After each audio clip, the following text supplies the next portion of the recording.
నమస్తే, welcome to I news. చరిత్రలో నిలిచిపోయిన ఒక మహావీరుడి కథ ఇది. దశాబ్దాల పాటు భారత ఆకాశానికి కాపలాగా నిలిచి శత్రువుల గుండెల్లో వణుకు పుట్టించిన ఒక అజేయుడి ప్రస్థానం. కార్గిల్ యుద్ధంలో మనకు అండగా నిలిచిన ఓ మహోన్నత శక్తి జాగ్వార్ యుద్ధ విమానం. కానీ ఈరోజు మనం దాని సేవలను స్మరించుకోవడంతో పాటు ఒక బాధాకరమైన ప్రశ్నను ఎదుర్కోవాల్సి వస్తోంది. ఆ హీరోకి ఇప్పుడు వీడ్కోలు పలికే సమయం వచ్చిందా? ఇటీవల వరుసగా జరుగుతున్న ప్రమాదాలు, అందులో మన పైలట్లు ప్రాణాలు కోల్పోవడం ఈ ప్రశ్నకు సమాధానం చెప్పాల్సిన బాధ్యతలు మనపై మోపుతున్నాయి. 45 ఏళ్ల సర్వీస్లో 50కి పైగా ప్రమాదాలను ఎదుర్కొన్న ఈ ఆకాశ యోధుడు నిజంగానే రిటైర్మెంట్ తీసుకునే సమయం ఆసన్నమైందా? అసలు ఈ జాగ్వార్ విశేషాలేంటి? భవిష్యత్తు ప్రణాళికలేంటి?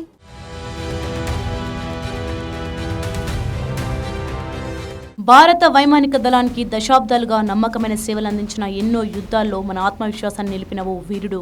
అతడే మన జాగ్వార్ యుద్ధ విమానం.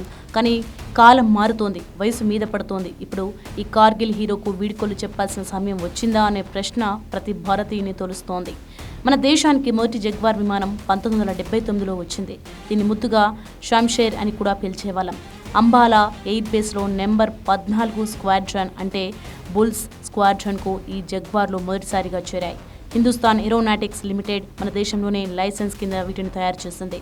దాదాపు 6 స్క్వాడ్రన్లలో 115 నుంచి 120 జాగ్వార్ విమానాలను మనం ఇప్పటికీ ఉపయోగిస్తున్నాం. 1999 కార్గిల్ యుద్ధంలో శత్రువుల గుండెల్లో వణుకు పుట్టించిన మన జాగ్వార్లు బాంబు దాడులకు కాకపోయినా ముఖ్యమైన సహాయక పాత్రను పోషించాయి. శత్రువుల కదలికలను గుర్తించడంలో, వ్యూహాత్మక సమాచారం అందించడంలో ఇవి చూపిన తెగువ మరువలేనిది. కానీ కాలం గడిచే కొద్దీ, వయసు పెరిగే కొద్దీ సమస్యలు మొదలయ్యాయి. గత 45 ఏళ్ల సర్వీస్లో ఈ జాగ్వార్ విమాన శ్రేణి 50కి పైగా పెద్ద చిన్న ప్రమాదాలను ఎదుర్కొంది. కొన్ని ప్రమాదాలు ప్రాణాలను బలికొన్నాయి. 2015 నాటికే దాదాపు 65 విమానాలు ప్రమాదాలకు గురై ధ్వంసమయ్యాయి. తాజాగా రాజస్థాన్లోని చురులో జరిగిన జాగ్వార్ ప్రమాదంలో 2 మన పైలట్లు ప్రాణాలు కోల్పోవడం, ఈ ఏడాది మార్చి తర్వాత ఇది 3వ ప్రమాదం కావడం నిజంగా ఆందోళన కలిగించే విషయం.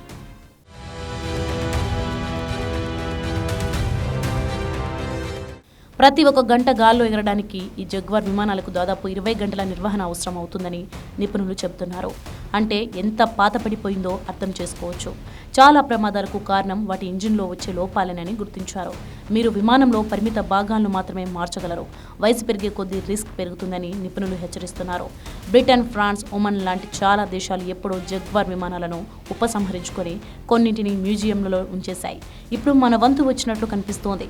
భారత వైమానిక దళం కూడా 2027-28 నుంచి పాత జాగ్వార్ మోడళ్లను దశల వారీగా తొలగించడం ప్రారంభిస్తోంది.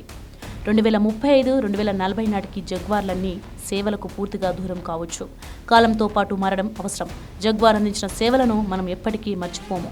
ధైర్యానికి ప్రతీకగా నిలిచిన ఈ యోధుడికి వీడ్కోలు పలకాల్సిన సమయం ఆసన్నమైందని చెప్పాలి.